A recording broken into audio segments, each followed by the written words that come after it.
Добро утро! Пия кафенце и се събудих с мисълта, че трябва да си поговорим малко за ситуациите, в които някой супер негативен или в лошо настроение застане срещу вас и да речем ви се разкрещи. И как вие успявате да запазите спокойствие. С други думи, защо не трябва да приемаме негативната настройка на останалите. Случвало ли ви се, да речем в работата ви, когато вие сте отговорен за нещо, за някакъв обект, за нещо, няма значение, т.е. вие сте на начело на тези хора. И, примерно, имате 3 или 4 човека на работа, които са дошли сутринта с най-различни проблеми.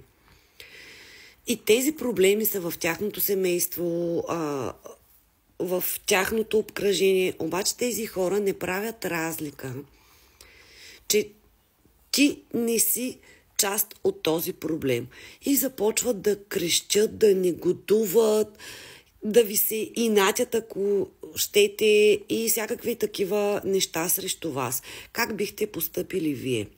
И защо от няколко години насам аз постъпвам по съвсем различен начин? Как стигнах до тези изводи, че не трябва да реагирам и че не трябва да реагирам на лошото с лошо. Ситуация, да речем, отивам на работа и на касиерката ми, казвам го хипотетично да няма засегнати, на касиерката ми предходният ден е бил лош, има проблем в семейството. Да, обаче тя не го осъзнава и си мисля, че аз съм виновна за цялата тая ситуация, защото тя е нервна. И започва да крещи срещу мен. Каква е моята настройка? Аз казвам, окей, добре, излез, пи едно кафе, изпуши една цигара, ако искаш. Просто не дей, просто се успокой. И тя продължава да крещи. В такива моменти аз решавам, че не желая да приемам нейната негативна енергия, защото това ще се отрази на мен, на моето семейство, на моето ежедневие и на моята работа, която също не е на последно място. С други думи, останете позитивни. Заключете себе си за такива лоши хора, лоши ситуации и негативни енергии, защото човека, който е срещу вас, да, той ще си излее това, което има, ще излее цялата злоба срещу вас.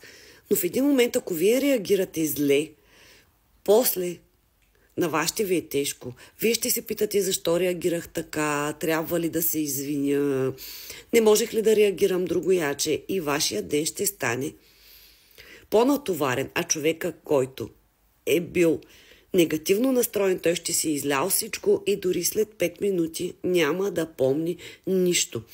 Често съм изпадала в такива ситуации, продължавам да изпадам и за себе си лично съм решила, че аз няма да приемам негативна енергия срещу себе си. Заключете се, останете позитивни, защото позитивната настройка ви позволява да преследвате целите си, да ги гоните и да ги достигате. Това беше от мен.